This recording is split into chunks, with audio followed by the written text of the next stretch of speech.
আমরা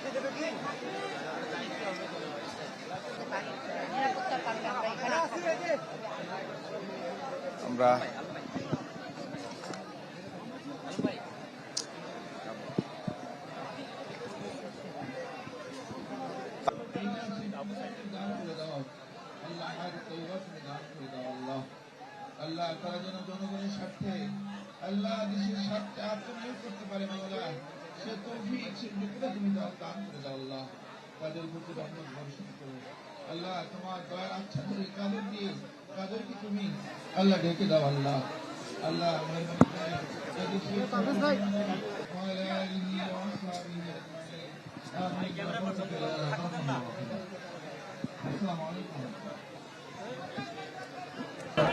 মহাকাব্যের যে বীর গাথা শোনেন, এই ভাই ধাক্কা দিয়েন না বীর গাথার যে বীর থাকে প্লিজ ধাক্কা দিয়েন না প্লিজ।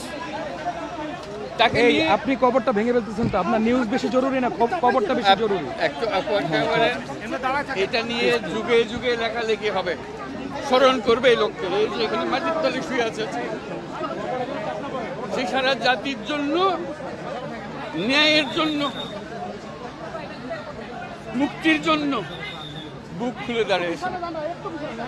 ছবি দেখলে বিশ্বাস করা যায় না যে একটা মানুষ, একটা ছেলে বন্দুকের সামনে হাত উঠাইয়া দাঁড়াইয়া আছে। মারেন, গুলি করছে, একটু টল করছে, আবার ধরছে, তারপর আরেক গুলি। এই সেই লোক।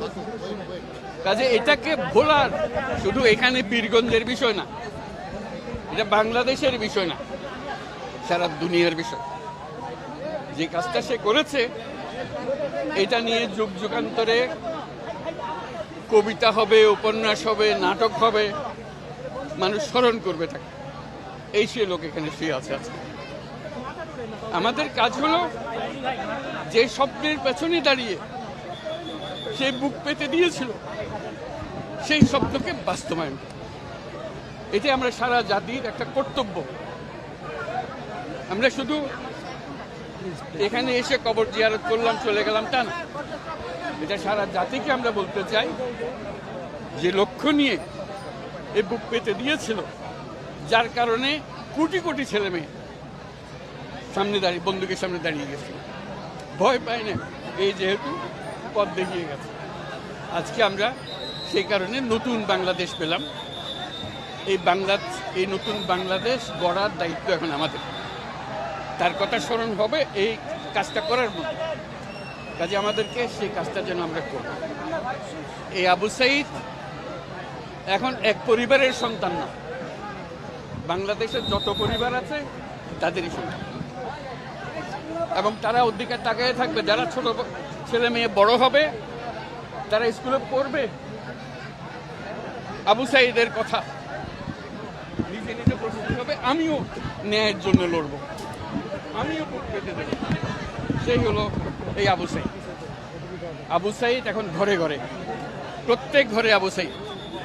এবং বাংলাদেশের যত পরিবার আছে সব পরিবারের সন্তান।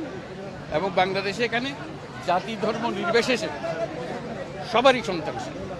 এখানে হিন্দু পরিবার হোক, মুসলমান পরিবার হোক, বৌদ্ধ পরিবার হোক, সবার ঘরের সন্তান এই আবু সাঈদ। কাজেই আপনারা খেয়াল রাখবেন যে কোথাও কোনো গোলযোগ যেন না হয়, কেউ ধর্ম নিয়ে কথাবার্তা না বলে, কারণ আমরা এই মাটিরই সন্তান, সবাই আবু সাঈদ।